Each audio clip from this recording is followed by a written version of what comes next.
এই তো কিছুদিন আগেই তার গ্রাফিতিতে কালি দিয়ে ভাষায় প্রকাশ্যে অযোগ্য গালি লিখে এসেছিল সুশীল বাঙালি।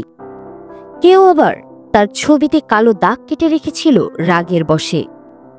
বলছিলাম বেগম রোকেয়ার কথা, যার কারণে আজ বাঙালি নারীরা পুরুষের কাঁধে কাঁধ মিলিয়ে চলেছে শিক্ষাক্ষেত্রে ও কর্মক্ষেত্রে। কে ছিলেন বেগম রোকেয়া, কি তার পরিচয়, চলুন জেনে নিই আজকের ভিডিওতে।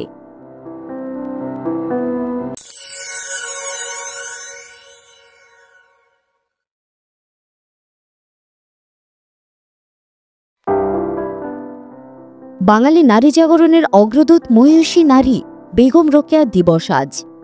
খ্যাতিমান বাঙালি সাহিত্যিক, শিক্ষাবিদ, সমাজ সংস্কারক এবং নারী জাগরণের অগ্রদূত বেগম রোকেয়ার জন্ম ও মৃত্যুদিন ৯ ডিসেম্বর। বিবিসি বাংলার জরিপে সর্বকালের সর্বশ্রেষ্ঠ বাঙালি তালিকায় অন্যতম বীর যোদ্ধা তিনি। মহিষী এ নারীর পুরো নাম বেগম রোকেয়া সাখাওয়াত হোসেন।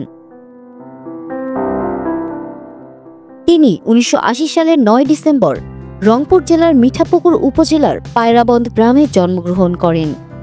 রোকেয়ার জন্মের সময় মুসলিম সমাজে মেয়েদের লেখাপড়া শেখানোর কোনো চল ছিল না, কিন্তু ছোটবেলা থেকেই পড়ার প্রতি বেশ আগ্রহ গড়ে ওঠে ছোট্ট রোকেয়ার।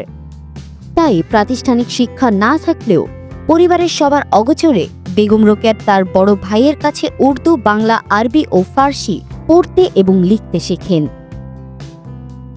পড়ালেখার প্রতি প্রবল আগ্রহ থাকায় ভাইরাই বোন রোকেয়ার শিক্ষার দায়িত্ব নেন।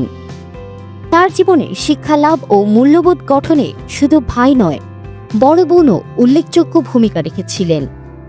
তবে বিয়ের পর বেগম রোকেয়ার শিক্ষার হাল ধরেন তার স্বামী সাখাওয়াত।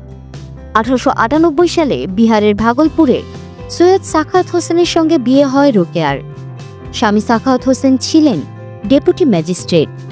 সমাজ সচেতন, কুসংস্কার মুক্ত এবং প্রকৃতিশীল দৃষ্টিভঙ্গি সম্পন্ন স্বামীর উৎসাহে এবং নিজের আগ্রহে রোকেয়া উচ্চশিক্ষায় শিক্ষিত হয়ে ওঠেন।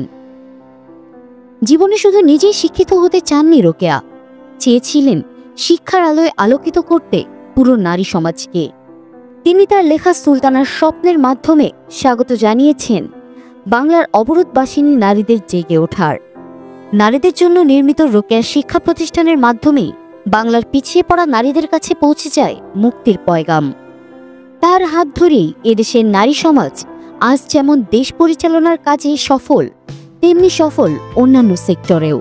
কুসংস্কার আচ্ছন্ন নারী সমাজ রোকেয়ার হাত ধরে আজ বিশ্বের বুকে পুরুষের সঙ্গে সমান তালে এগিয়ে যাচ্ছেন, রাখছেন সফলতার চিহ্ন।